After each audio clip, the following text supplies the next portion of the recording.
ELC Cafe, it's more than just lunch. And as of this month, it's not only lunch, it's networking. I want to thank all of you for joining us today. We have a little bit of housekeeping that we want to take care of before we get started. The first thing that I'm going to ask everyone to do is to please silence your phones or put them on vibrate. We know that we have a lot of very busy people in the room. I also want to remind you that the cafe is being filmed, and so we ask that once we get started, which will be in the next minute or so, please walk around the camera to the back of the room if you're needing to get anywhere. We do have a microphone set up to the right of the panel that will be open mic for questions at the end of the cafe, and we would ask again that you walk around the back and line up for questions. We are broadcasting live via WebEx, and that is going to all 11 of our service centers, and it is available to all 350 of our employees. So it's not just the 60 folks that are here in this intimate setting today. Our board members and many other members of the communities will have access to listen in on this cafe this afternoon. We are encouraging social media, so while I'm saying silence your phones, we do invite you to use them, and I'm going to punt to our communications manager.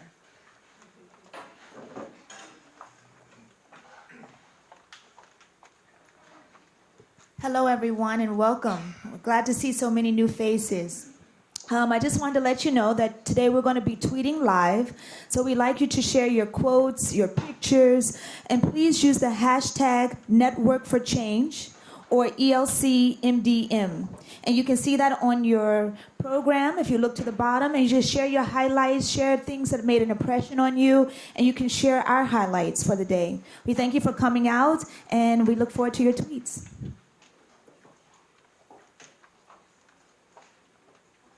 Since I have a captive audience at this time, I'm going to take a moment to talk about our February cafe. We are always working ahead, so I hope you'll mark your calendars today for Thursday, February 16th. Our cafe focuses Black History Month, and we're taking up the national theme, which is the crisis in Black education.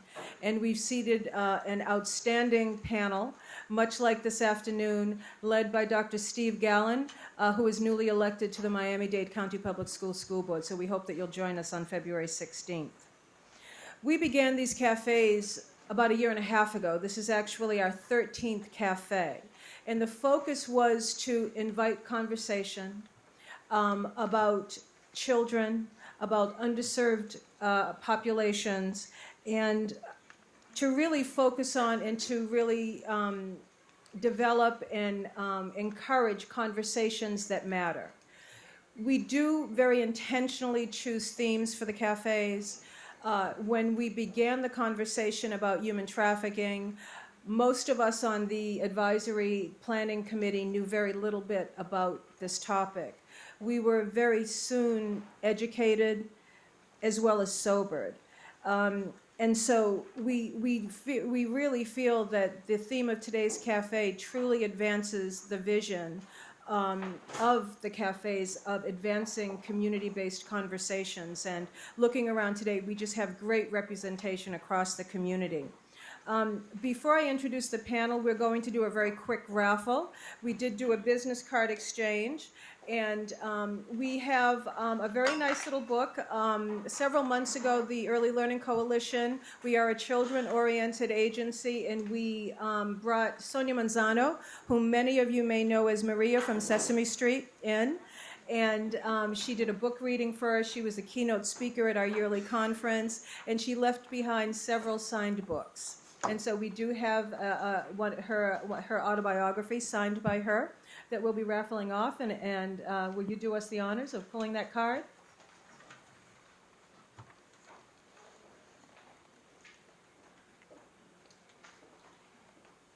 Homeland Security, Mr. Victor Williams.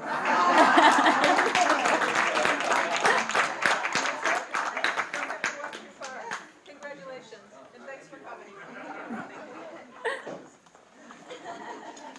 Come on, Will. And now on to the matter at hand, human trafficking in South Florida. What does it look like? Why South Florida? Who is at risk?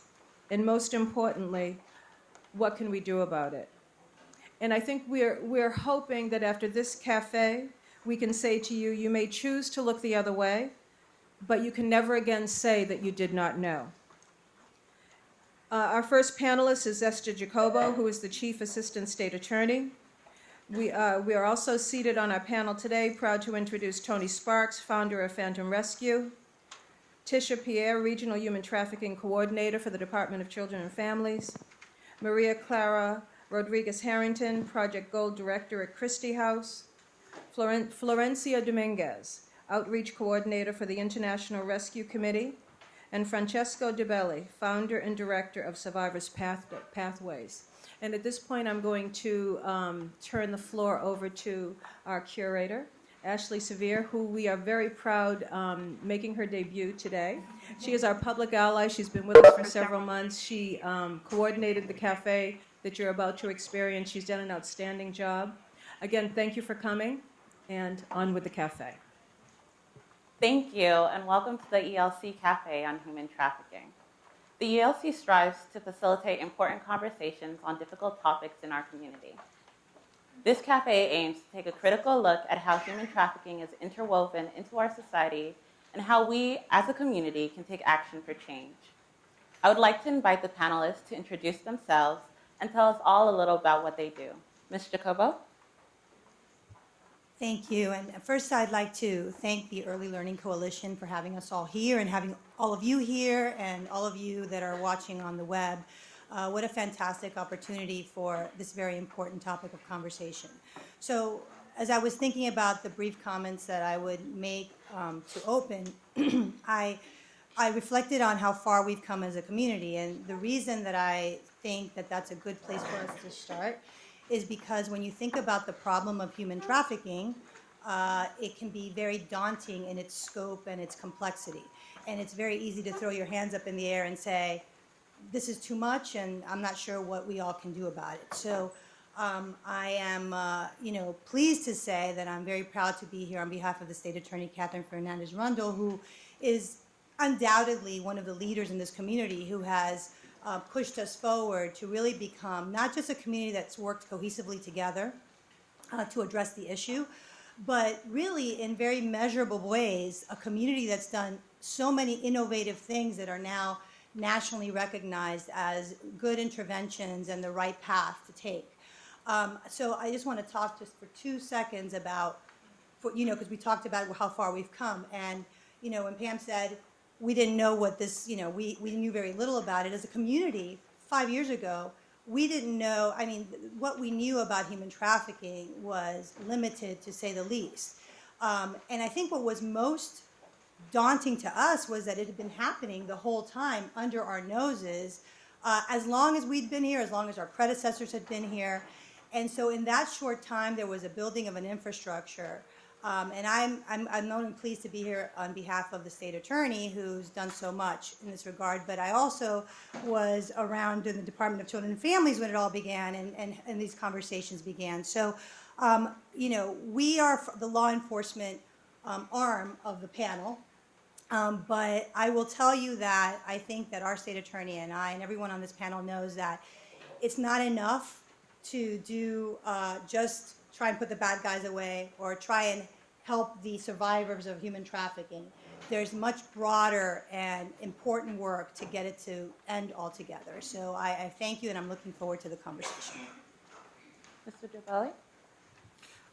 Thank you for inviting me, and I guess thank you for being here for this important conversation. As it was said before, my name is Francesco Duverli. I'm the founder and the Chief Executive Officer at Survivors Pathway.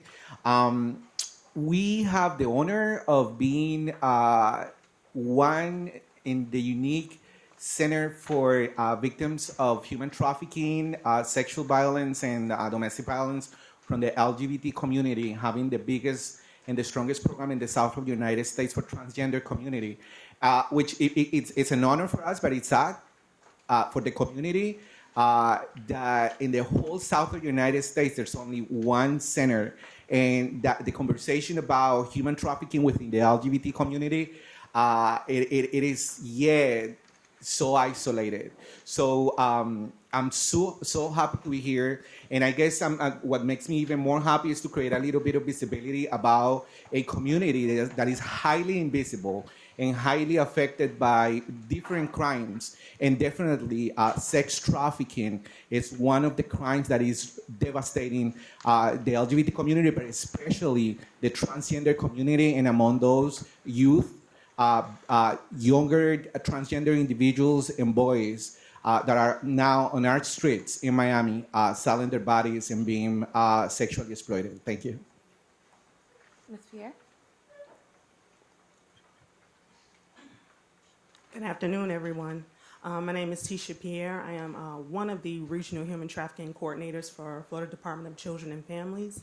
In totality, it's 3 of us. I cover the southeast and the southern region. So I cover Indian River all the way down to Monroe County.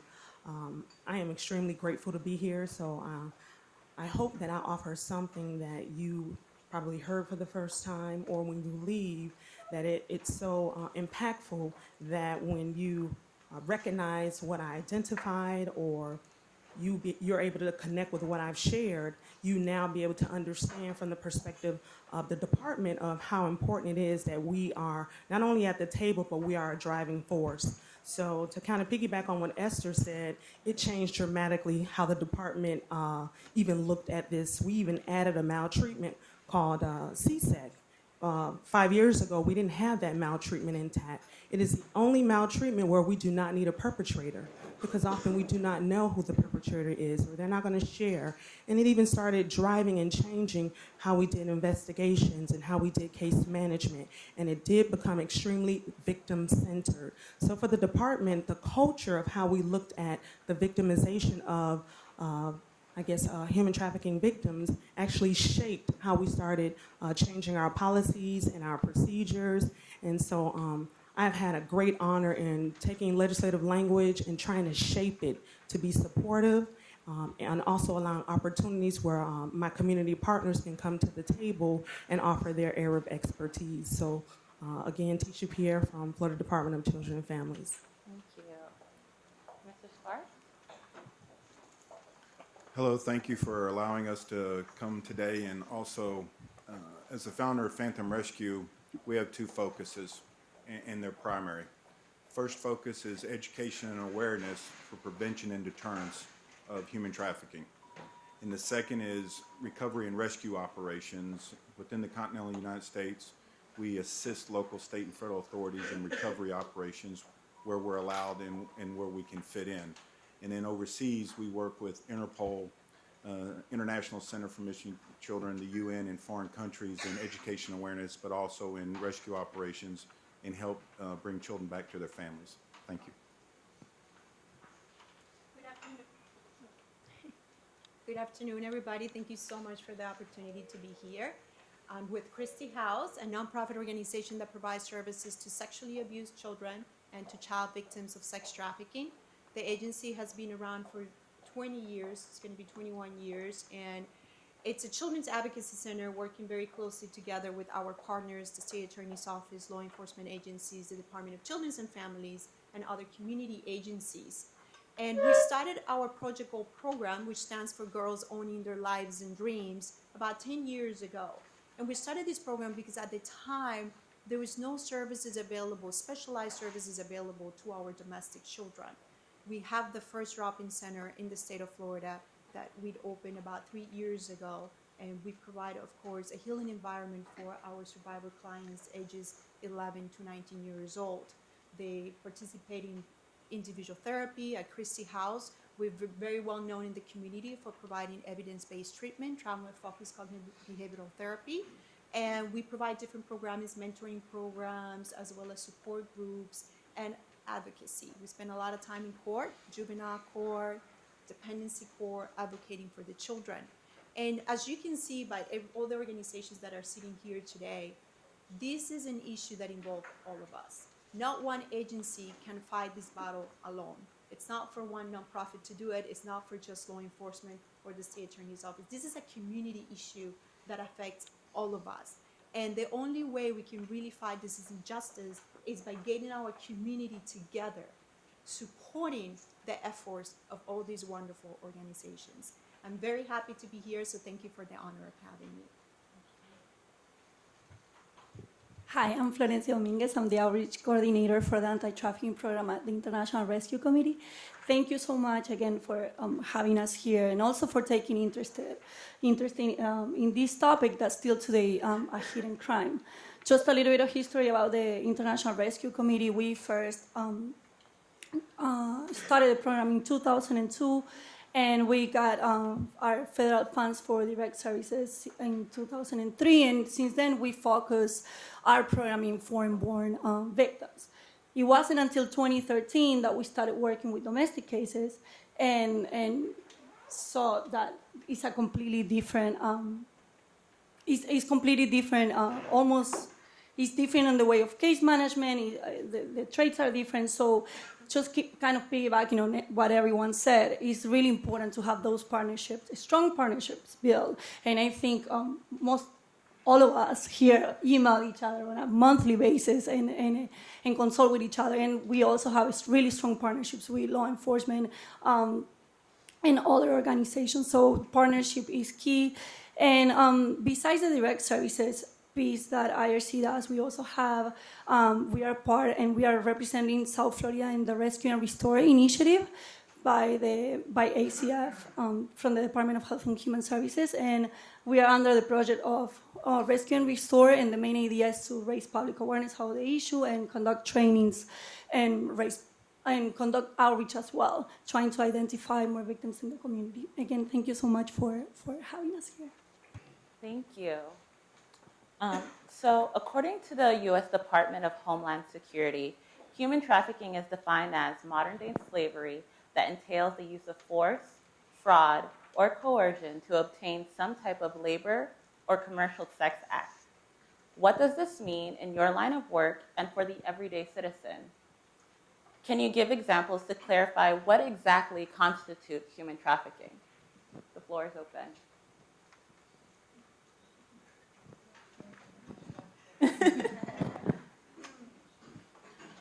Okay, so to start, like I said in the introduction, it's still a hidden crime, right? It doesn't show the marks as any other type of crimes. Evidence most times is people. So, and it's complex because there's a lot of emotional, psychological, and other issues involved that it makes it hard for those trying, even for the public or those working on the field, to identify cases. Also, we need to understand human trafficking from the law standpoint. The TVPA of 2000 defines, for example, sex trafficking. We need to look for certain key elements for us to consider trafficking. There needs to be a commercial aspect when we're talking about adults.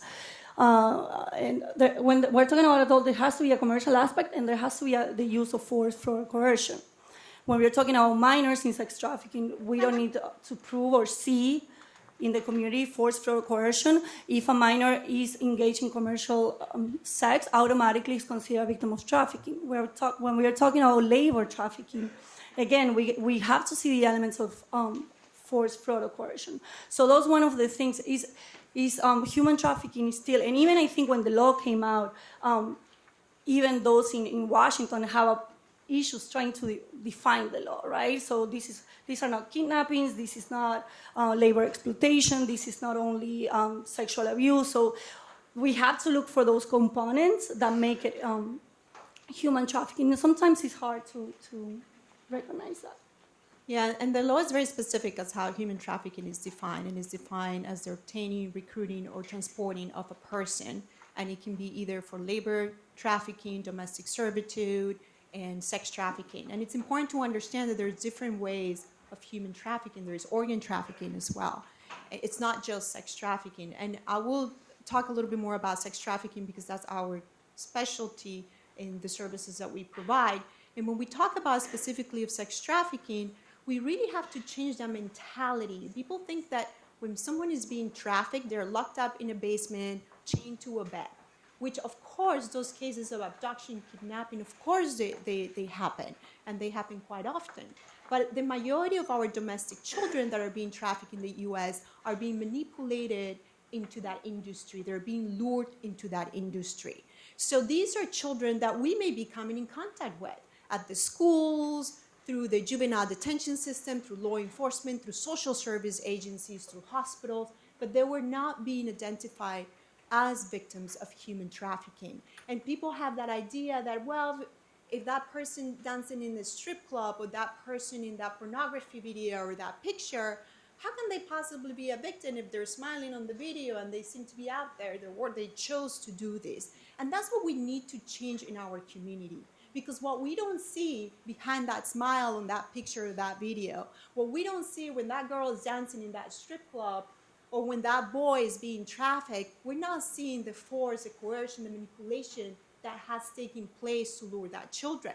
We're not seeing all the abuse, the physical, the emotional, and the sexual abuse that they're experiencing while they're being manipulated into that industry. So it's very important that we change that mentality regarding human trafficking, because these kids are there in our community. We're seeing them standing in that corner of that street, we're seeing them at the strip clubs, we're seeing them in pornography, massage parlors, escort services, private sex parties. We're seeing them all over the place, and we have to stop thinking that they're out there because they want to be out there. Just because we don't see the physical chains, just because we don't see those physical chains, it does not mean that the mental, psychological chains are not there. A perfect example, on Friday morning, there was a van that pulled up in front of a restaurant in one of our local cities. 11 girls got out. The van driver got out and yelled at them, and they were all underage. And at about 10 o'clock that night, he pulls up and they all come back and get in the van willingly. But the lady at the restaurant that called the police and the mayor's office said they just didn't look right. And you know it's not. Young girls are not just going to get out of a van, 11 of them, spread out, walk down a street, and come back 12 hours later and be forced back into the van. They weren't at gunpoint. They didn't have chains on them. But as Maria Claire said, and by the way, she's my hero, she said it. They were mental slaves. Stockholm Syndrome. It's there. And I know we're going to talk about it, but you can mentally, emotionally control a person, especially a young person, and we saw it on New Year's Day. So there's so many different things that our community sees that they don't quite really understand. They say, oh, those are just a bunch of at-risk children. Well, there's no such thing. When they're getting out of a van, he yells at them, and they're getting back in 12 hours later. So the education awareness is what's going to be part and enforced from the legal side, and then the education, not only the legal, but of the reality of what's going on in the streets is what's paramount. So the reality of prosecuting predators is a very difficult thing. Because I think, as you've heard pointed out, the survivors of human trafficking and the young people who are forced, either by manipulation or by actual force, are in a mindset where they're not in a place necessarily where they're ready to help law enforcement in many instances. I think it's important to note that the predators are not just, they're business people, right? So it is sex trade, it is drug trade, it is a number of illicit activities in which the children and the young people that we deal with on a daily basis are assisting them in making their money. So they are their workers, right? We have taken on the challenge of trying to, so we know that someone is a predator. We may not be able to charge someone with human trafficking. It's a difficult thing to prove, especially if the person who's being preyed upon is not helping, right? So we try and look for other things that we can charge, like drug trafficking, the RICO statutes, things that can help us get the predator off the streets. In the meantime, our service providers and folks that help bring these people back to the people that have been preyed upon, help them make themselves whole again, put them in a situation where they may be able to help in the future. So it's certainly a difficult a difficult place for us, but we're in a better place than we were many years ago. So. At least in our case that we deal with sex trafficking, and in my own experience of dealing with the LGBT community, I guess that the conversation goes farther in terms of the complexity of it. And we need to talk about poverty in America. We need to talk. We need to talk about immigration. We need to talk about human rights, because people have this wrong idea. Or I wouldn't say wrong, but I would say like it's very partial idea about what sex trafficking is, right?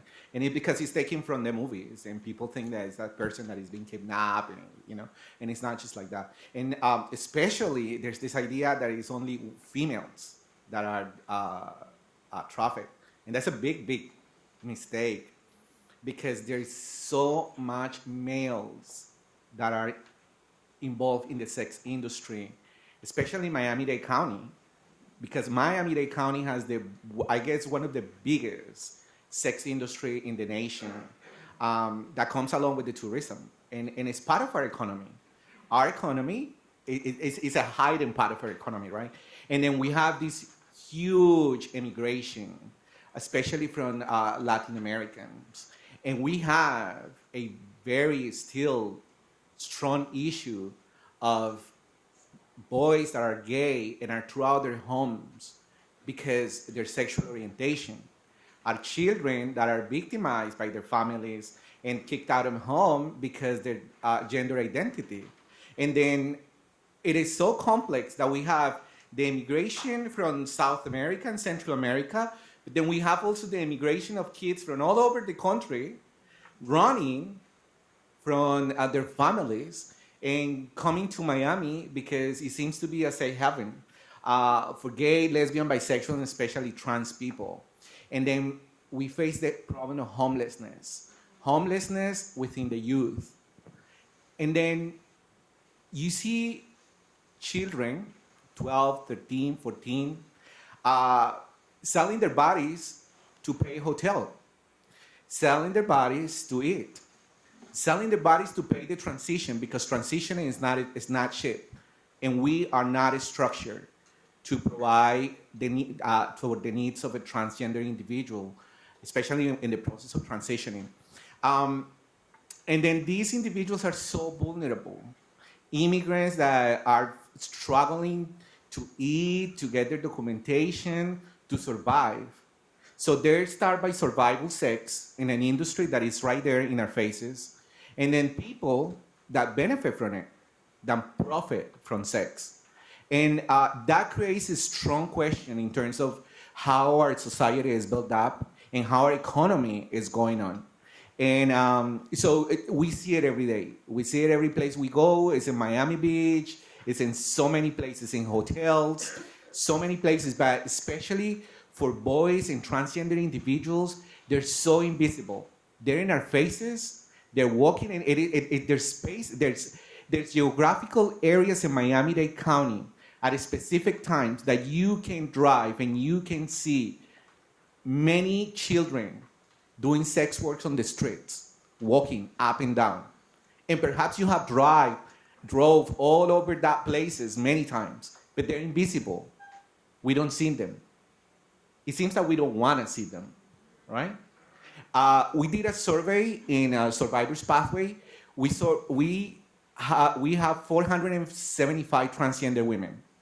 We asked those 479 transgender females, Latinas, what they do to live, what their profession. 97% are sex workers. That says a lot. That said a lot. And I would ask, how many transgender individuals are here in this room now?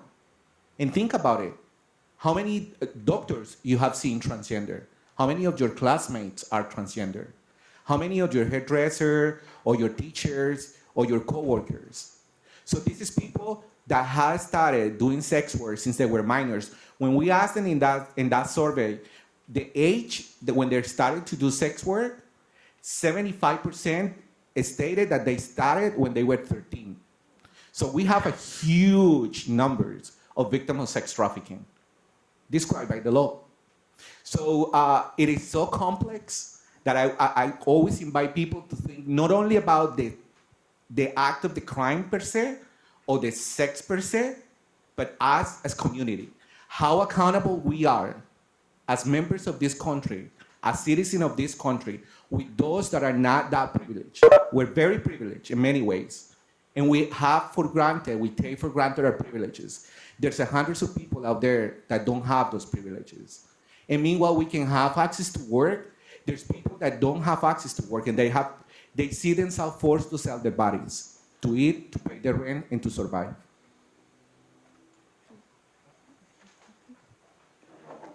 So I want to speak from a perspective of how the department, engages this population. Of course, we work with minors, and we do not have to have force, fraud, or coercion intact in order to verify. Last year, when we passed our legislative language in House Bill 7141, it required the department to develop or adopt an instrument or screening tool. So for the department, we decided that in combination with the DJJ to develop a tool that assisted with identification, because this population most times will not disclose. Either they'll recant. So they will appear to be cooperative, or at that time they are cooperative, and then they vacillate in their judgment because of their trauma. And so we needed a tool that was standardized throughout the state that allowed us to be able to assist with the identification of victims. A lot of times when we would participate in staffings, investigators would say, oh, well, she says she's out there on her own. No one is making her do it. This is her boyfriend. She's in love. And we had to constantly train. If you all picked up that packet in the front, this is training information that we train our investigators and our case managers to try to get them to understand that they lack capacity to consent. They lack capacity to understand that they're being psychologically brainwashed. And so when you're out there on the ground engaging them, case manager, and when you're out there on the ground, investigator, investigating a maltreatment, you solely cannot rely on what the victim is going to tell you. You have to be able to become more informed with engaging other collaterals, also understanding things that they're not saying, and then understanding the impact of trauma. So when they are combative, when they are aggressive, when they are guarded, or even when they're substance induced. And so now at this point, why are you investigating them when their judgment is already impaired? Then you need to do what? You need to be able to assess, well, you know what, he or she didn't say this, but this is what I saw. Or this is my understanding of what I saw. So they start now going out, and you don't solely just look at what the victim has said or the conditions in which you found them. You now need to become informed and educated to understand from a global perspective what is going on when you're out there engaging victims. So for the department, every month, we collect data on how many tools were screened, or administered, and then what was the outcome of that tool. And if the tool was verification, what did we do at that point? And most times we see those victims again for several reasons. One, they run. So by the time we attempt to engage them, they are gone. It's hard to place them because once we place them, we need to do what we call suitability assessments. A lot of times we cannot do suitability assessments. Why? Because they run. And until we can engage them and they're ready and they're willing and they're able to accept what we are attempting to offer, a lot of times I try to encourage investigators and case managers, try to build trust in those small interactions. Meet them where they are. Sometimes during an investigation, you're not going to get everything you need to get. Get what you can, but show compassion. Don't pass judgment. Identify what's going on with that victim and use whatever time you have with them, be it 5 minutes, 10 minutes, 15 minutes, to look at them as a person. To say, if this were your daughter, if this were your son, what would you want someone in your position to say? How would you want someone to treat them? If they're cold, acknowledge their body language. If they're cold, if they're hungry, offer them something to eat. We cannot always have an end goal of this is the only reason why I'm there. You're there to be of support to that particular victim at that time. And slowly but surely, I'll have investigators come back to me, case managers come back to me after training, and we have had better outcomes with the screening tool. I've seen some great improvements in conversations of understanding what are our gaps in services, what's the source of those gaps in services. So from the department's perspective, we took something as small as a tool. Well, I say small. People that have to administer it say it's large. It's about 50 questions.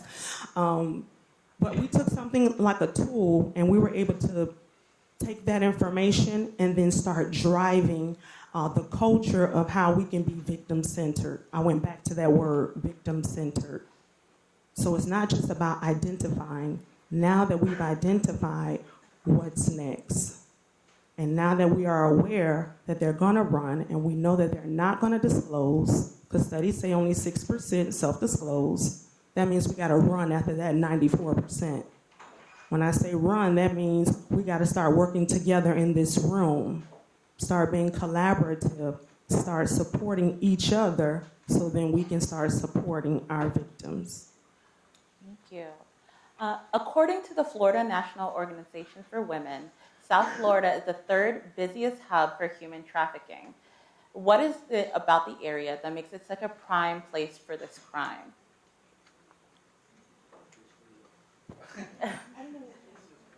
The floor is open. Several things touch on it from different analytics between Homeland Security, FBI, and the state's office. Let's give it to you from the optics of being on the street. Tourism, warm climate, transients, not the young ladies and the young men, but transients that come through our state, the accessibility of the highways, the ports and the harbors.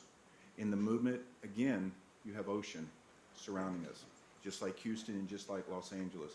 Those are some of the climate or some of the topographical things that cause it also. I would say also that Miami is very particular in a way that our economics are founded, and and our economy is very injustice. We're very similar to Latin America, where we have the rich and the poor, and that's the perfect combination for sex trafficking, because Miami is a very, very poor city, full of lots of underserved and poor people. But we see only the pretty, right? We see those beautiful buildings, but also we have this community of millionaires that come here to feed Miami for specific periods of time. And they bring lots of money. So we have the perfect place for any person to be exploited.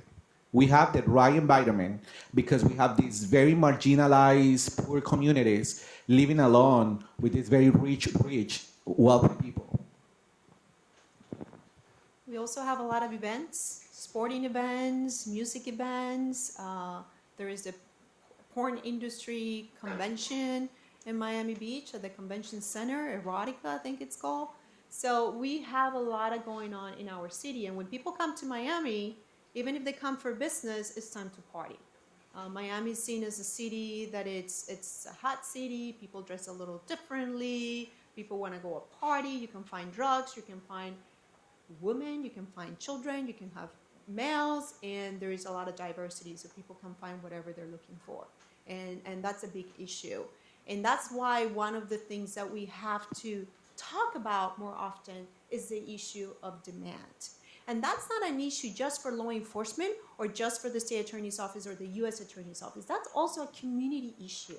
How are we as a community supporting industries, music industry, fashion industry, advertisement industries, that all they sell is sex? Because when our youth, all the images that they get from music and videos and social media, it's about sex. We're tolerating a culture where we're raising people that are so much more sexually aggressive, and we're also sending them that message that that's what matters, that's the most important, and we're desensitizing them. Like, it's okay, it's glamorous. They glamorize the industry. The music industry has glorified the pimping culture. And as long as we continue to support those industries and not speak against it, then we're collaborating in the issue of demand. When we don't talk to people and let them understand that the FBI has estimated that 50% of girls in massage parlors and in strip clubs are underage girls, people don't realize that they're supporting, even if they're getting services from an adult, it doesn't mean that the adults that are there are not being forced, coerced, or manipulated to be there. But you're still supporting an industry that exploits children and women. And the same with the pornography industry. Pornography industry is huge in our country. And it's so easy for people to do it with the click of a button, and the other person is on the other side of the screen. There is no attachments, no feelings. Not once again ignoring the fact that the people that are part of this industry, even the adults who are part of this industry, are people who very often experience abuse, most likely sexual abuse as a child. So as a community, we need to stand against those injustices, because it's not just the job of our law enforcement or our state attorney's office, it's a community issue. And as long as there is demand, our children will continue to be victimized. I just wanted to add something to that. We talk a lot, and I came from the department, so I know we talk a lot about children, and the statistics are true that most people that are victimized in this industry start at a very young age, 13, 14 years old. But I will tell you that our cases, we have many cases where we have victims that are older now, in their 20s or in their 30s. And they cannot be invisible. Like we talk, it's important because they do start young, but this is the result of childhood abuse. So even if now they're 23, now they know what they're doing, everything's fine, that's not the case. This is a continuum of abuse that's happened. So I just wanted to make sure that we point out that when we're talking about those that are preyed upon and people that are really the victims of the sex industry, we're not just talking about children, we're also talking about those that have come up in that industry and are now adults. And even though we say, well, they make their own choices now, right? But is that really so? And the answer is no, it's not really so. This is a result of their entire childhood of being traumatized by many different things. I would like to add, and I'm sorry, just about the demand also, that we need to be very careful about only think about, because this is the thing, for instance, if you take out the demand for transgender women, what you're gonna do with that community? So it is not, I guess the demand, yes, it is complex. It is a very complex topic, but there's communities by the nature of our society are not allowed to access the employment system, and they rely on that. So it is not only the one who buys the sex, because when you said it's the one who buys the sex, you're taking the responsibility out of our government, you're taking the responsibility out of our business people and out of us, because we're accountable also. So it is very complex, and I see it from the perspective, at least, of the trans community, where if you remove, and that's what happened, for instance, now that, what was the one, the website? Backpage was removed. And we have hundreds of transgender women that are sex workers. And now they're struggling and they move to Craigslist. And the conversation is, if Craigslist is removed, we're gonna go to the streets. And if we go to the streets, we're gonna be much, much vulnerable. So it is the complexity of it. It's still, I see law enforcement and I see the system struggling understanding, but if you don't think about those invisible people that rely on specific industries, it's becoming very complicated. I just wanted to point out two things, and I think Tony said it when, for example, the weather. We oftentimes forget that we have a great amount of fields, right? In the Homestead area, Florida City area. If you go to Palm Beach County, we have Belle Glade, we have tons of agricultural land there, and we have a lot of labor trafficking here in our city, right? In our city and all of South Florida, Central Florida. So that's one thing also to consider, and also that I wanted to bring into the conversation. And weather is a huge determinant for that, right? Because that's something that we cannot change. We cannot change weather. Florida always going to have a great weather. So that's one of the things to consider as well. So what can we do also as a community to kind of prevent or see or recognize that there's labor trafficking as well happening among us? The other thing that I wanted to point out, and these statistics of Florida being third in the nation with human trafficking is often heard. One thing that I just wanted to point out, that number comes from the National Human Trafficking Resource Center. Now it's called National Human Trafficking Hotline. And that number was gathered and kind of gotten there by the number of calls and response that the hotline got. So one thing is that I wanted to point out that definitely Florida might as well be top 3, maybe top 2, top 1. But that tells you the complexity again of the crime. That statistics is extremely hard to get in this crime, and when you don't have hard statistics to hold on to, then that affects policy, right? So that's another thing to take into consideration. That we know that Florida is out there, but we also know that Florida is top in the efforts in combating human trafficking. So we also need to take that into consideration. So. I just wanted to point that out, because those two things add to, again, the complexity of the whole human trafficking deal. Thank you. How can these factors be combated in an effort to prevent human trafficking? Okay, at the community level, I'm going to jump on this one because I've been itching for this one really, really bad. and I'm going to start off a little backwards. Everyone wants to go and say our state, federal authorities aren't doing enough, or they want to say Homeland Security is not doing enough. Well, I'm sorry, those are the uneducated in the world.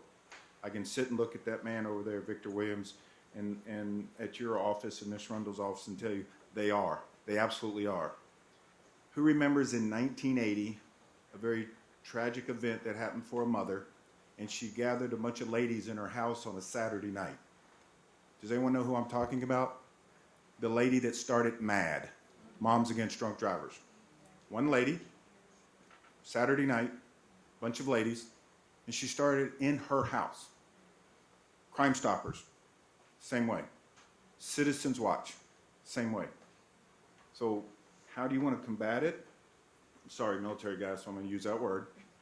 You combat it, and I'm going to pick on her, at the community level. Victor, I only see him in 3 locations. 1, driving down the highway. 2, fast food restaurants. Or 3, at these events. And at between 11 and 3 a.m. emails. You're correct. My point being, last time I saw you, ma'am, we were at a meeting in Homestead, running in and out. We parked together and we ran in here. You cannot ask the state, federal, and local authorities to do any more than they can. They've set the poster perfectly. Where's our MAD? Where's our Citizens Community Watch? Where's our Crime Stoppers? So everyone in this room needs to say it's time to put together Parents Against Human Traffickers, Moms Against Human Traffickers. I don't care what the acronym is. I don't care what the logo is. And I know I'm going to get in trouble for that. There is no logo. The logo belongs at her office and his office with your new website, and that all the new information, everyone needs to get under this one umbrella. And when you make MAD, they're great. They didn't align just with the authorities to fix this. They made the community and they made society understand it's not smart to get in a car and drive drunk. That's what they did. They didn't go become policemen on the street and start giving out breathalyzer tests and road stops and all that. No, they made a change of society in how they view demand and supply. So that's what we have to do. I don't believe just going and rescuing children is going to fix the world. It's not. We got to stop them from being required to be rescued. And you can only do that if you take the same process or the same product or the same people. And notice this is a business. It's people, product, and process. People, it's our children. The product is sex. The process is the industry that does it and society that allows it. So let's go make them mad.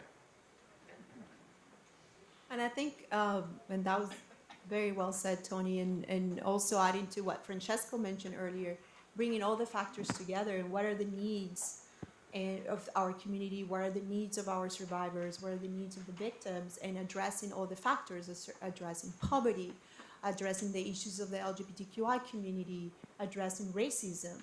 So we have to address all the factors that are coming in together to find community, as a community together, to find ways to really be effective in this fight, to really be effective. And again, like everybody else said before, it is important for all of us to come together. And as Esther and Tisha mentioned before, these cases are extremely, extremely challenging.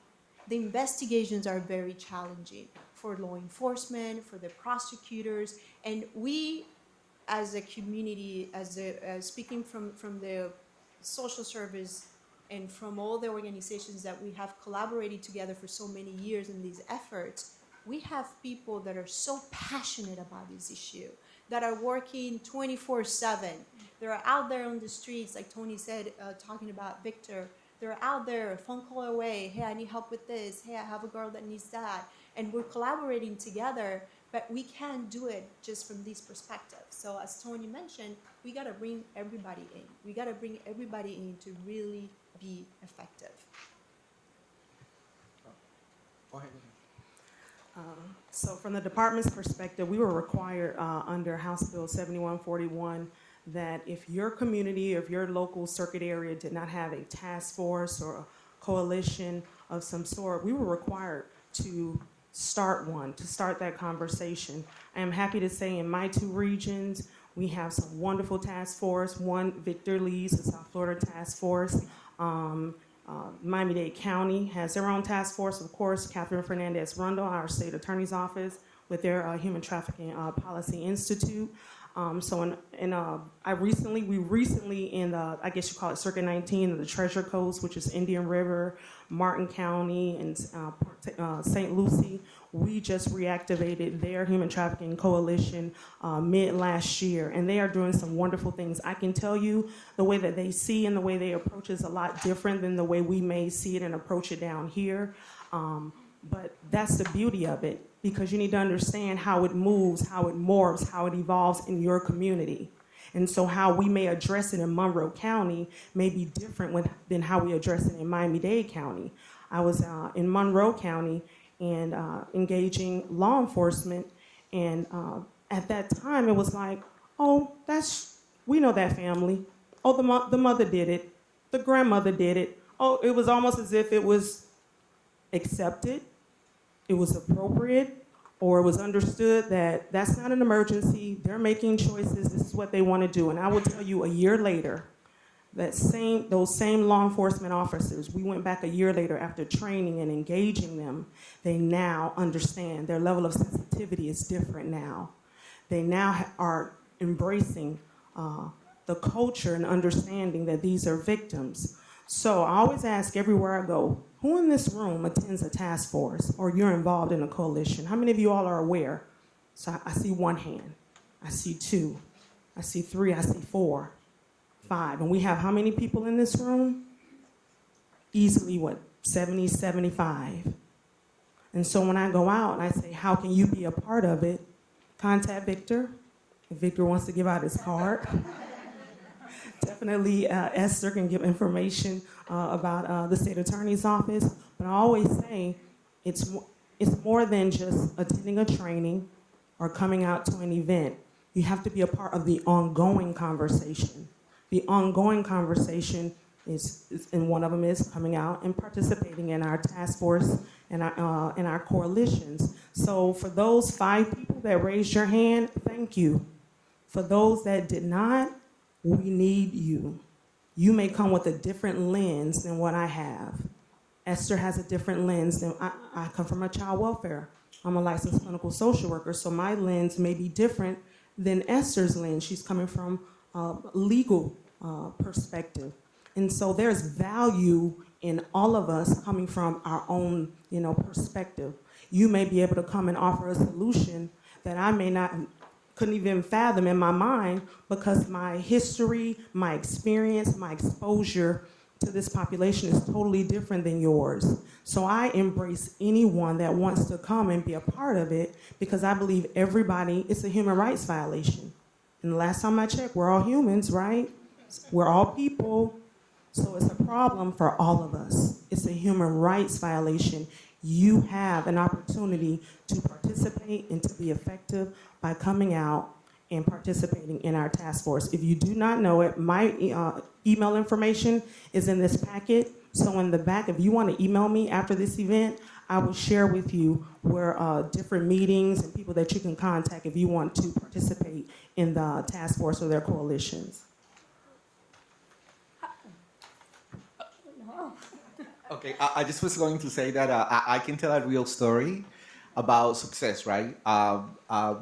When we opened Survivors Pathways 7 years ago, 6 years ago, and we were more focused on sexual violence, community engagement, domestic violence.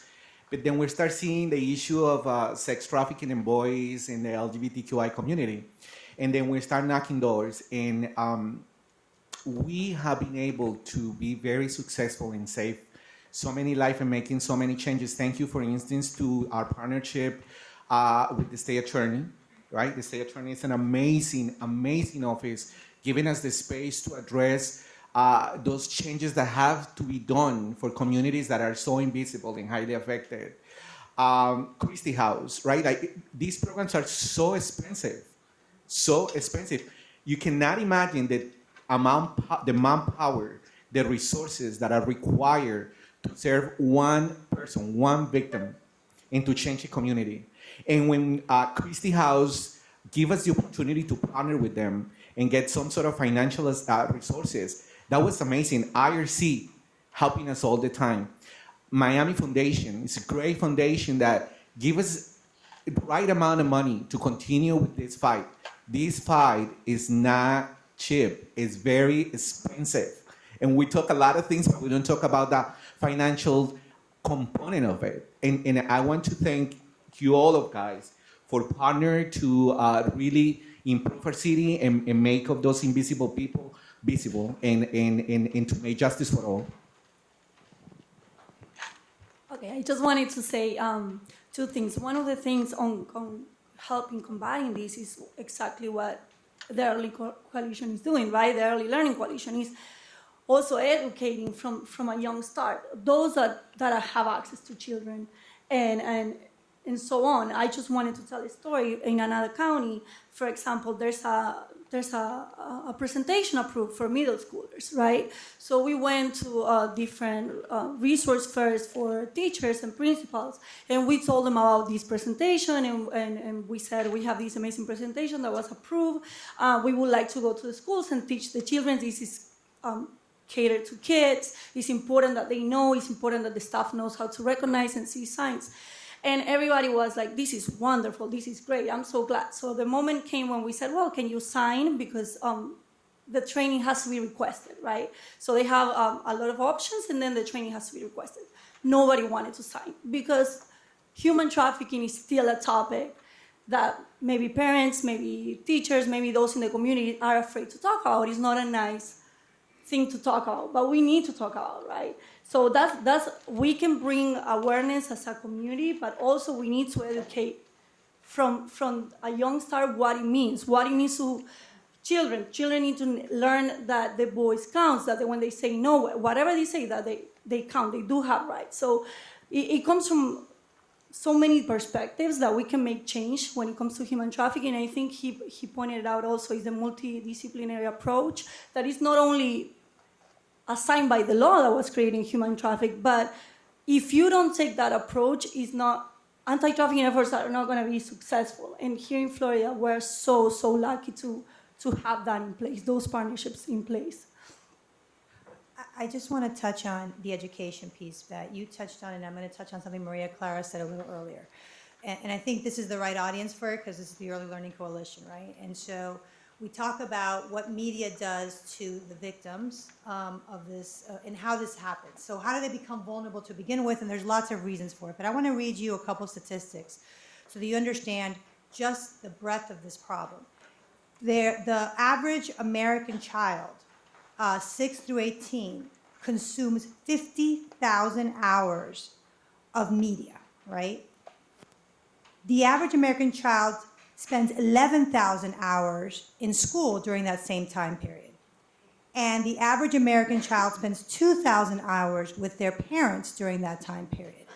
Now, 50,000 hours, the most time that our children spend, they are consuming media, music, movies, social media, memes, what they are seeing. And so what is the most influence that these children make? We talk about what happens in school. Media literacy. Media literacy is an important thing for schools to embrace here in Miami-Dade and everywhere in the country. Teaching children how to interpret and discern what they are receiving. It's going to be really hard to change the culture of media. Media is a huge industry. But we've got to start teaching our children how to look at these images and these messages that they're getting and understand how to separate reality from fantasy and good from bad. And so I feel like a huge part of this conversation, because once it happens to you, once you're in it, you know, we're trying to fix something that already happened to you. But wouldn't it be wonderful if our children were all strong enough to be able to avoid becoming the victims of this to begin with? So I just wanted to point that out as.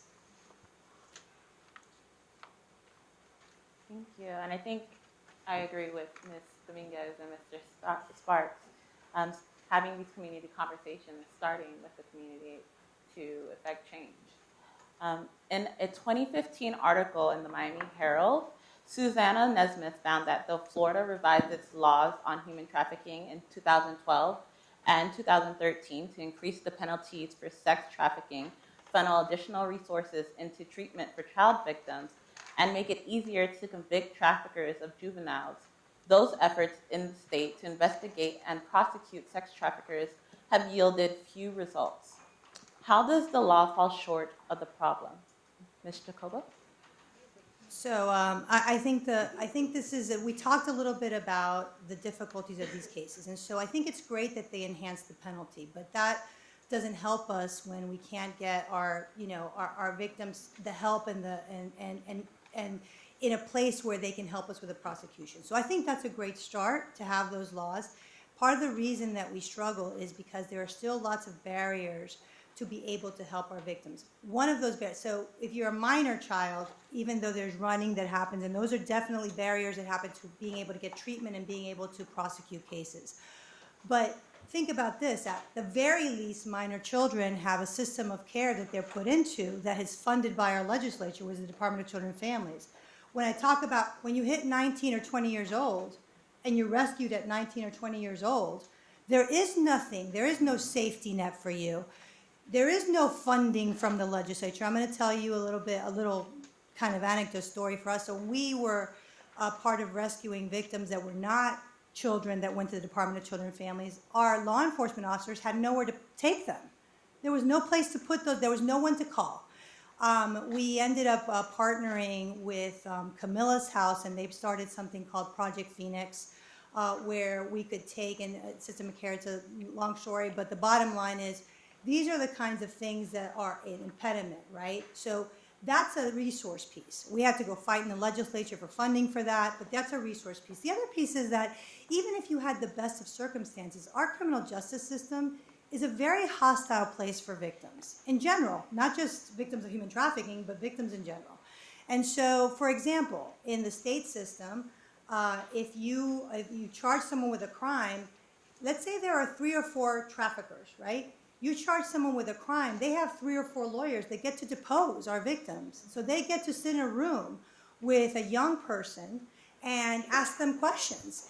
And not nicely necessarily, right? It's traumatic. So they've already been traumatized once, right? Or twice or a million times. And now the people that are rescuing them are re-traumatizing them, right? And there's not a whole lot you can do legally about it because this is what they're entitled to. So some of the things that we can work on in terms of our laws and our legislature, and this is a process, it takes a long time, it doesn't happen from one day to the other, is having a system. So we try in our office to have a victim-focused prosecution where we have victim specialists that try and follow and case manage the case. We we try and be sensitive. When they run, we try not to be judgmental. We're not, we try and be kind of warm and fuzzy as we can be with them. But at the end of the day, the system itself is not like that. So we can work on legislation that helps positively impact the way victims of not just human trafficking, but all victims of crime are treated in our criminal justice system. So let's talk about money, the color of money. The department receives $3 million recurring dollars a year, and we allocate dollars based on intake. So for areas that have a higher intake, meaning calls are accepted at the hotline level, that's how we allocate those dollars. Of course, Miami-Dade County is one of those higher areas, Palm Beach and Broward, Orlando. And so what drives how we distribute or allocate dollars is areas that have shown that there is a high incident or prevalence of human trafficking victims. Even with the $3 million, it's not enough. A year and a half ago, we polled the state. We asked residential providers and CBCs, which are community-based care agencies, what is your daily bed rate agreement to place these children? And it went from $125 a day up to $600 a day. So some programs, it was costing almost $12,000 a month per child to house that child in a residential program.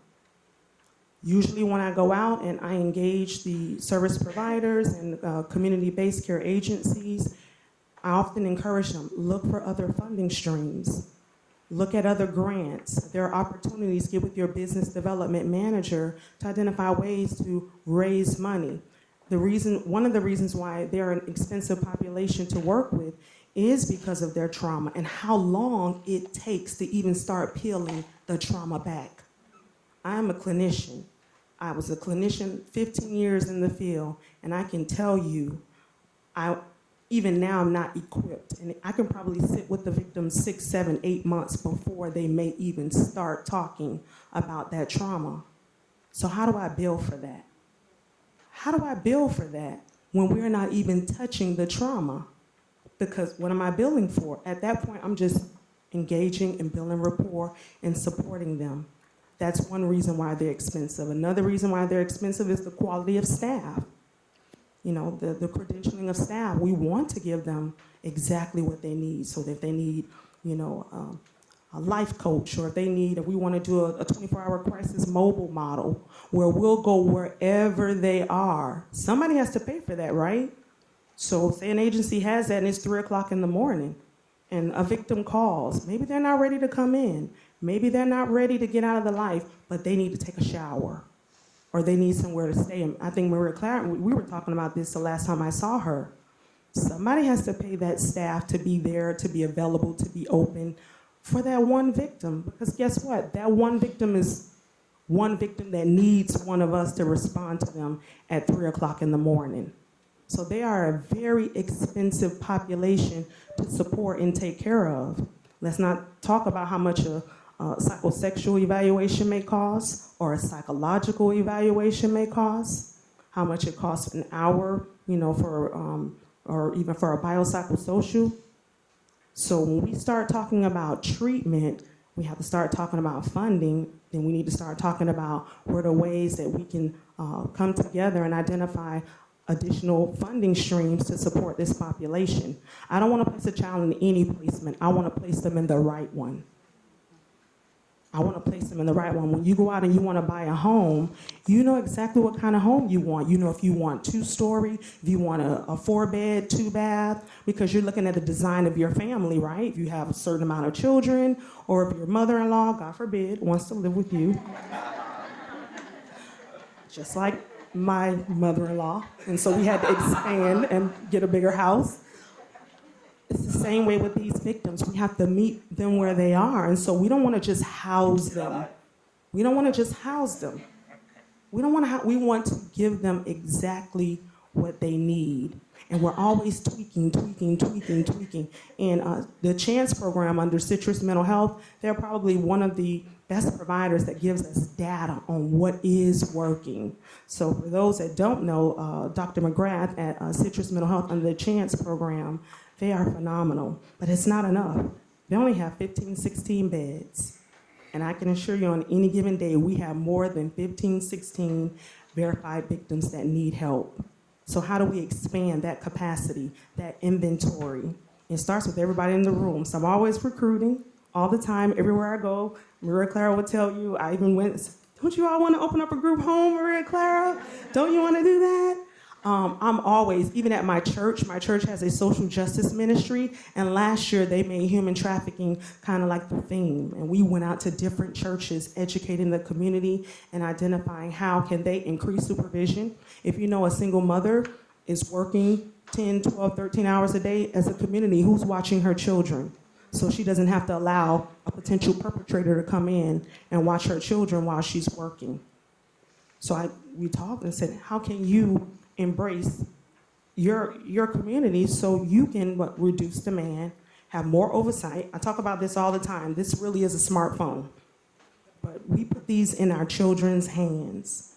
I have seen 6, 7, and 8-year-olds with this phone and can operate it better than I can. So why do we do that? It's like giving a 6-year-old a car, allowing them to crank it up and start driving when they don't even understand the danger of being on a road, of speeding, of not yielding, about not stopping at a stop sign. But we give this to our children all the time. And so when kids hear me come out, they don't want me to bring up this phone. But I talk about responsible usage of the phone if you're going to give it to them. So for the department, just to get back to us, we're always looking for ways to partner to say, it's an expensive population. How can you come to the table and add, with what we are already offering? And I'm telling you, $3 million that we get every year is certainly not enough. I just wanted to say, because the question is talking about the shortcomings, but one thing we have to keep in mind, the law is new. The law came in the year 2000 after the Palermo Protocol. Like Maria Clara said at the beginning, for example, the Palermo Protocol includes organ trafficking, illegal adoptions as trafficking, while the US law does not include that. So what we have to think about that, when the TVPA was created, it was catered mostly at foreign nationals because the train of thought was the current system in place of benefits and was going to be enough for domestic cases, right? It took about 8 to 9 years to realize that no, the TVPA needs to include, expand funds for domestic cases. So if you think about it, this is a law that has less than 2 years. So, and it's doing baby steps, let's say, and the fund, it goes attached to the funding, right? Because if domestic cases didn't have funding until 2008, 2009, what type of services were those victims receiving? Again, we go to missing resources, even resources to create task forces or shelters. All of that needs to be changed with the law. But how many social issues are out there that have 50, 60 years and still an issue today, right? So that's why this awareness and this gathering from the community and this advocacy and trying to, okay, this is a problem that we need to change is so, so important, because the law, again, is still new. Esther touched on something that needs to be validated. and it was a small sentence she said, but it's huge. On New Year's Day, around 11 a.m., we were driving down the street, and we saw a young lady in her red underwear and a halter top running down the street at 11 a.m. Before we could get to her, 2 other cars stopped to assist her. Then we called the sheriff's office, or someone called the sheriff's office. They showed up, and then a first responder showed up. I witnessed a sheriff not stereotype this young lady, not mistreat her, not Baker Act her, not just say, oh, she's a prostitute. They talked to her. They brought her from a state of hysteria and brought her to a state of calmness. The first responders looked at her. They talked to her. They asked her what was wrong. They knew where she was from on the bad side of town. And I sat and took notes in amazement. They actually convinced this young lady to get in the police car and go to the hospital so they wouldn't have to use force to get her where she needed to go because she said some things that were some indicators. We called one of the houses that moment and said, can you take this young lady if the hospital won't take her? We called the hospital that night. The hospital had her, and they were helping her. So the judicial system of a victim or a potential victim, from the first responder to the sheriff, they are learning, they are using the laws appropriately, and it was just a miracle of what we saw happen that day. So it's going from the state level all the way down, and I'm going to use the term, to the beat cop. So it's huge. And I just want to make sure you all know that's a real story that really happened last week on New Year's Day. Yeah, and I think that goes back to what Esther said at the beginning of the panel, is we have evolved. We have come a long way as far as law, services. Before, we didn't have much. Now we have different organizations, different NGOs providing services to children, to adults. We do need more, of course we do. But we have come a long way. And we do have to celebrate those successes because they have come with a lot of work and a lot of effort and a lot of community collaboration. And so, but we still have a long way to go, and we do need to focus on what else do we need, how do we meet those gaps. There's still a lot of gaps in everything, not just from the law enforcement perspective or the prosecution, but also in social services. And the LGBTQI community, we're just now talking about the LGBTQI community being victims of human trafficking. So we still have a long way to go, and we still have a lot of gaps that need to be met as far as services, placement, education, and everything else.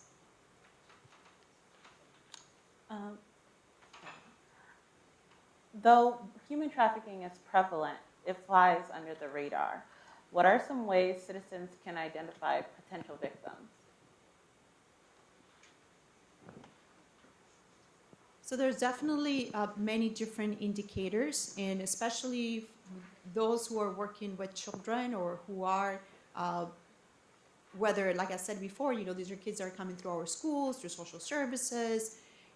You're going to see some indicators of human trafficking, such as possible signs of physical abuse or sexual violence, a child who continues to come to the doctor's office with one STD after another STD, unwanted pregnancies, children who are exhibiting symptoms of trauma, depression, anxiety, aggression, rage, paranoia, hypervigilant behavior, or being in controlling in dominating relationships, or they are in relationships very often with older adults, older males. And you may spot those things. In this situation, Tony mentioned about the girl they saw on the street.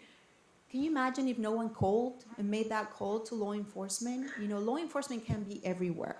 So we have to report suspicion activity. We have to report situations when we say, there may be something going on, or this girl may need help, or I see this boy and he may need help. Of course, a lot of in schools, a lot of truancy reports, skipping school, skipping classes. And we don't just take one indicator, we take several indicators together. Somebody gave them a cell phone. Oh, my boyfriend paid for my cell phone. I don't know a lot of 16-year-olds who boyfriend, same age, can't afford to pay for their cell phones. So that's a huge indicator. That's a red flag. Access to clothing, jewelry that has not been provided by their foster parent or their parents, but by someone else. Of course, running away behavior, it's an indicator because we know once the kids are homeless, and Francesco mentioned this, homelessness is a huge risk factor. It's one of the highest risk factors for human trafficking. These children need shelter, they need food, they need clothing, so it makes it so much easier for someone to say, oh, I have a job for you, or I can take care of you, and groom them, manipulate them into that industry that way. So those are indicators that we have to pay attention to. Of course, children that come from dysfunctional home environments, children in the foster care system, because of their history of abuse, are children who are very vulnerable as well. And I always say, when in doubt, you don't have to investigate. If you suspect, just report it. Just call the 1-800-96-ABUSE hotline. You have a suspicion, you don't have to find out, you don't have to investigate. Let the right people conduct their investigation and decide if this is a potential victim of human trafficking. Thank you. I believe we're running down on time, so this will be our final question for the panelists. According to the report Task Force on Trafficking of Women and Girls by the American Psychological Association, providing trauma-focused treatment to trafficking victims is emotionally complex and demanding. The stress induced by this field of work can fuel burnout, secondary traumatic stress, vicarious traumatization, and compassion fatigue. So it's easy to see that committing oneself to combating human trafficking in our community is not a decision one makes lightly. What prompted you to work towards combating human trafficking in our community, and what forms of self-care do you practice?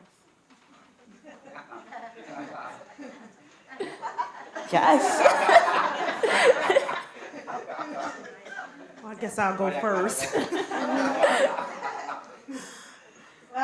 Well, I would say it chose me. I believe that, and this is just solely my faith, that God put me in a position to be able to do this work. If I could be unemployed and we eradicate it, I'd rather be unemployed and we eradicate it.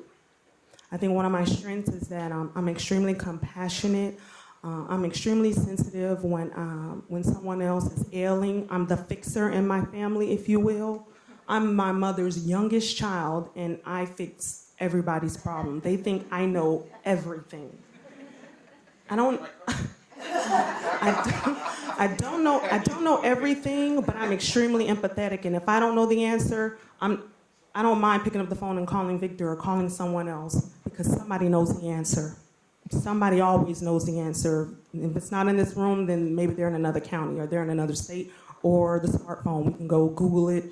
I always feel like we haven't. So it really chose me. I actually was leaving the department. I've been with the department about 20 years. I had accepted a position at University of Miami as a medical social worker. And when I was getting ready to resign, they said, "You can't leave." It's like, yeah, I'm leaving. I'm going into my next calling, whatever that is. Whatever that is. And they said, "We had this money that's come down under this bill, and we want you to interview for it." And at that time, I'd heard very little about sex trafficking. I had been in licensing for many years. And I went and interviewed for it. And it was tough in the beginning. It was really, really tough trying to identify all the players and how I fit into that process. But I certainly find it extremely rewarding when I see an increase. We said, "Well, you have more calls going to the hotline." That means we're educating more. So I don't mind our calls going up, because that means you're seeing something and you're saying something. When my verification rate is going up, that means something to me. That means my trainings are working, right? Because now you investigator, you now understand what you're seeing. So I actually feel rewarded when I see the things that we've implemented on the ground start improving our outcomes and our engagement of these victims. So for me, I truly felt like it was something that I was designed or called to do as part of my journey, and I enjoy it. But as far as how do I take care of myself, I really don't. I really don't. As you can see, I have my cell phone, and I'm trying to tell people I'm at an event, and they're still sending emails and still calling. But I do need to work on that. I agree that I need to work on my self-care. I don't take care of myself. So go ahead. I'll go next. After 25 years in the military and 10 years in government work, I've seen tsunamis in India. I've seen devastation in Somalia. Visited 140 countries during that time, and another 20 plus in my private sector. Every one of those countries, you see men fight, men go missing, and what's the byproduct and what's left over? Mothers and children are left, and children are taken or mothers are taken. So I finally said enough, and on top of that, everyone in this room, you divided up and spent about $1.8 million of tax money to train me, so it was time for us to give it back to you. Easy decision.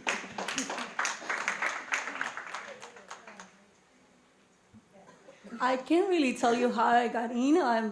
I love doing it, but I can tell you one thing. None of us is getting out. Even when you say you're retiring, nobody gets out of this work, okay? There's no way. That's often not a joke, but something that we talked about, because even when you're drained and you say you're done, I can't do this anymore, no. You get up and you continue to do it.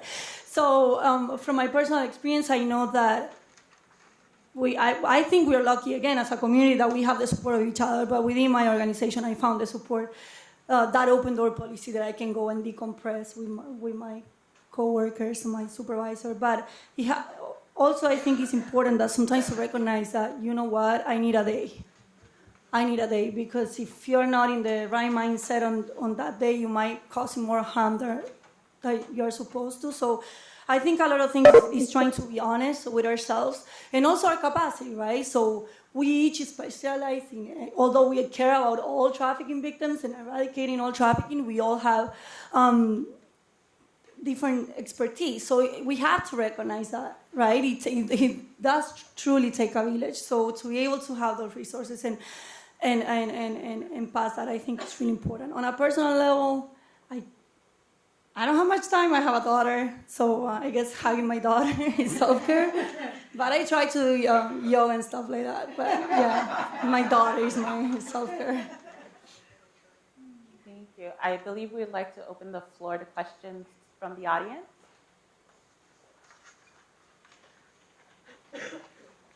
Hello? I'm not asking a question. I have the microphone. There's a microphone over there as well. If you have a question, just raise your hand and we'll get you the microphone.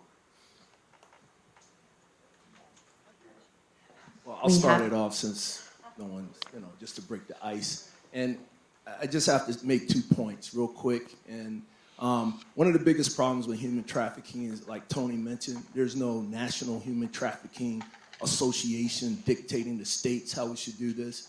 So, and even with the states, it's been cities who dictated to the states how we should approach this. And I have to tell you, I work with everyone on the panel, and this is an amazing community, amazing community. We dictated to Tallahassee some of the laws that needed to change. It's not enough, but this community is amazing, and I have to throw it to Ms. Rundle as one of the leaders at her level to take on this fight and has led this community in that area. But the last point I like to make for some of you guys that didn't raise your hands and you want to get involved, South Florida, SF, humantraffickingtaskforce.org. You can go to that website. That's the website to our website that the IRC just got funded for us to have. I've been fighting for that for a long time, but we finally got it. And it's one of those websites that you can go to. There's a calendar with a lot of events going on this month, Human Trafficking Awareness Month. If you want to get involved, there's a lot of opportunities for you to show up and get involved, or just contact just leave some information on the website, leave your name, contact me, contact us, Ms. Rundle's office, anybody on this panel. You want to get involved, there's a lot of opportunities, and trust me, we need you. You'll be surprised the difference people make in this community. South Florida, SF, humantraffickingtaskforce.org.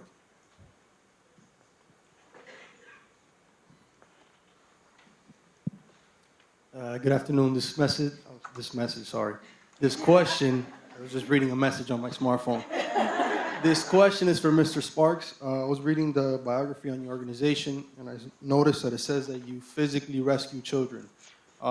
Given that we are not involved in the law enforcement aspect of it, can you maybe give us some details or maybe a description of what your organization is actually able to do?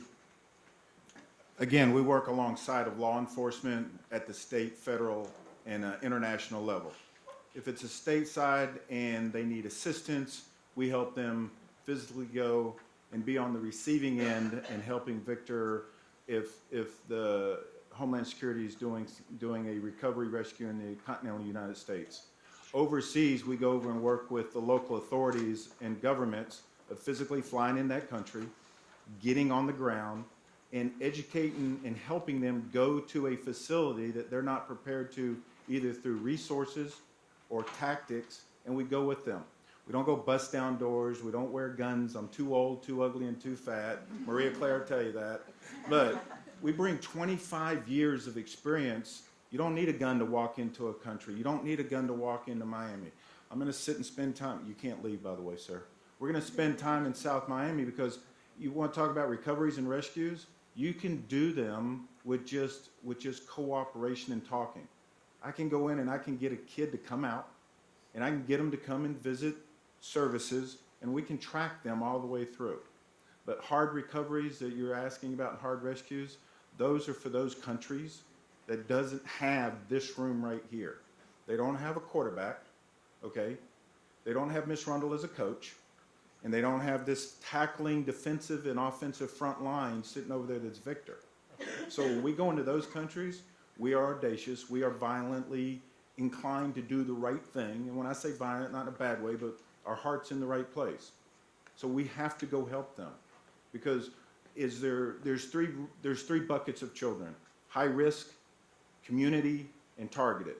Is anyone worth any less on the human scale? So you got to go help everybody. But the details of how we go help them, I'll be glad to talk to you offline.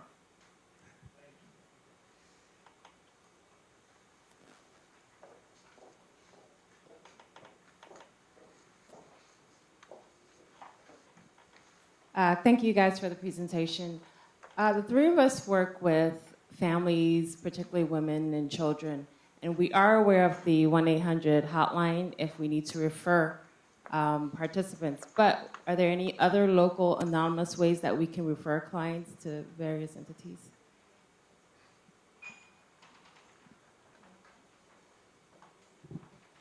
What we've learned is that there's an 800 line. There's the state level, there's the South Florida level, but when a family's distraught and they're talking to the detective in Palm Bay, Florida, and they're trying to frantically find their daughter and their daughter's girlfriend, we're a coach, we're a mentor, because we have case study and we follow the analytics of Homeland Security, the analytics of FBI, the state attorney's office, and we have a quick reference checklist so that we can help mentor them. Because what they'll say is they're not getting here quick enough and they're not helping fast enough. Well, they really are. But you can mentor and coach because you've seen it happening for 10 years.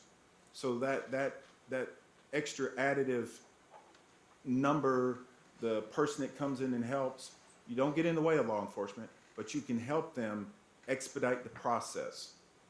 Education awareness is by teaching the parents ahead of time to make sure you have a copy of all your children's passwords. Facebook, everything. They stick them in an envelope, and then you sign it, break in case of emergency. That's been one of our biggest victories, is when we can crack into their Facebook or into their social media on that weapon that she held up, and that phone is a weapon. It can be a good weapon or it can be a bad weapon. But when we educate parents to sign a contract with your children, hide those passwords in an envelope, sign it, and then we can get into those, and then the local authorities can spend time looking at that and doing reverse analytics. You recover a kid so much faster. But those are the things we can help, because parents go, well, she was on Facebook. Well, what was she doing? Who was the last person she talked to? Where's her phone? Is she under Find Friends? Are you tracking her? Those are the extra additive things that organizations can help the local authorities with. We have a hotline at Christie House Project Gold that you can also contact. It's actually, the hotline number goes straight into my cell phone, so I can assist you through the process of making the report, contacting the right law enforcement agency, and the number for the hotline is 1-877 GOLD, that's GOLD 916. If you call me at 3 a.m. and I sound sleepy, it's because it's my cell phone. But I will pick up. If I say, who? Project Gold? Oh, yeah, that's me. Well, thank you very much for all the information. I knew about this because I met a victim of human trafficking. She was involved in a case in Broward, a very big case. I saw the distraught in this person, and like Ms. Pierce said, it takes a lot of resources to rehabilitate these victims. Have you guys encountered a situation where you would spend all the resources, many months, I mean, it goes into probably a year plus or more, trying to rehabilitate them, but then at the end, it doesn't work, and they just go back to that life? We've recovered one young lady 5 times. From Russia to New York, from New York to Florida, from South Florida to Northern Florida, and she ran 5 times. There's 86,400 seconds in a day. There's not enough resources, there's not enough money, there's not enough of everything unless you put your heart into it and your care into it. But yeah, to answer your exact question, when's enough enough? There's never enough. And we're still looking for her on her 6th recovery. Which means we'll never stop. So, and that's important. You know, we have clients that have relapses. We have it's a roller coaster journey. And, you know, not just like investigations are challenging, providing services are challenging a lot. And you have to understand the psychological aspect of it. You know, the girls are experiencing severe trauma. And as Tony mentioned earlier, Stockholm syndrome, trauma bonding, many times they run back to their perpetrators. So it's a long journey, and through that journey, there may be relapses, going back to the perpetrators, running away again. Sometimes even now they have a different trafficker. So there's substance abuse issues. So it's very complex, and we're talking about also complex trauma.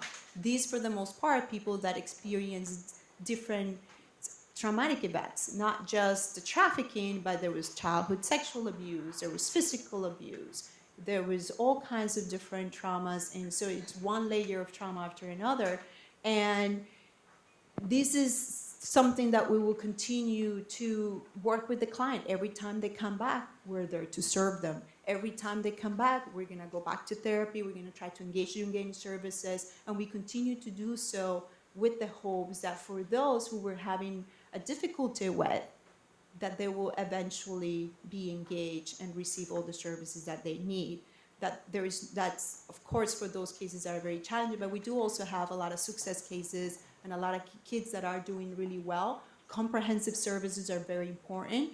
And Ms. Pierre mentioned earlier the CHANCE program. We collaborate with them, so we have girls that may be in the CHANCE program, but they come to the Project Gold Drop-In Center for groups and additional programming. So comprehensive services are extremely important. And another thing I like to add to that, it's something that Esther mentioned earlier about the 21 and 22 and 23-year-olds that people make assumptions, well, if she's 30 years old, she should know better. Well, trauma doesn't magically disappear. And if the person has not received the consistent and appropriate treatment that they need, even when they become 40 or 50 years old, they're still very much like that 10-year-old or 11-year-old child because they're still dealing with that trauma. And as research has shown, the brain does not develop, for those who have experienced severe trauma, the brain does not develop the same as the brain of a healthy child. And you have to rewire the brain through that process, and that's a long-term journey. He had a great question that he was getting ready to ask, and he slipped me a note. Just kidding. You're never going to stop a bad person from wanting to sell children. You're never going to stop a bad person from wanting to buy a child. But there's a very unique pipeline, Victor will tell you, between the two. It's going to take everyone in this room to crush that pipeline. And that's through educational awareness. It's through everything that you see in this room. Because you'll always prosecute. There'll always be the next generation of bad guy, and there'll always be the next generation of a buyer. But there's a pipeline that's very unique that can be completely collapsed. I want to say one thing to answer your question. Well, we had to start identifying a lot of times on a clinical level, we were not even diagnosing them correctly. We were not diagnosing them with post-traumatic stress disorder. They were getting oppositional defiant disorder or conduct disorder or ADHD, and there are opportunities where the manifestation of symptoms may look similar. So we weren't even treating them appropriately. Another thing is, if they have a substance abuse disorder, we got to treat that first before I start tackling your trauma. And we've had a shortage of substance abuse providers. Even right now in Miami-Dade County, that will accept this population and treat them. Go back to they run and we can't get them appropriately, assessed, because now they're going to say, I need these 10 things before we accept this referral. But if we can't maintain the victim long enough to get those 10 things, then we never get them to the substance abuse treatment center that they need to be at. And so a lot of those barriers are, what are we treating? I have a toothache, but you sent me to an ENT. Well, yeah, my mouth is hurting, but where did it really start? Did it start in my nose? Did it really start in my throat? And a lot of that is spending time, making sure they get assessed, in order to make a recommendation to decide what the treatment looks like. And because we have those initial barriers, then of course that period of time that we are working with them is what? It's prolonged. It does not mean we have not made great strides. We've made some great strides. How long does it take them to recover? For the rest of their life. They don't become untraumatized. They learn better coping mechanisms. They learn better coping skills. They learn how to love themselves again. But the trauma, it already happened. So we can't erase what happened. We have to teach them how to respond differently to it. I know we have a few more people that want to engage our panelists in a question, but we've gone over time, so I'm sorry. I'd like to thank our panelists at this time. Thank you very much for your expertise. We do have some certificates for you that I will give to you shortly after. I'd like to thank you, the audience, as well. You've been great both here and in virtual land, so thank you for participating in this. And remember that on February 16th, we will have our Black History Month ELC Cafe. So I hope you come out to that as well. Thank you and have a wonderful day.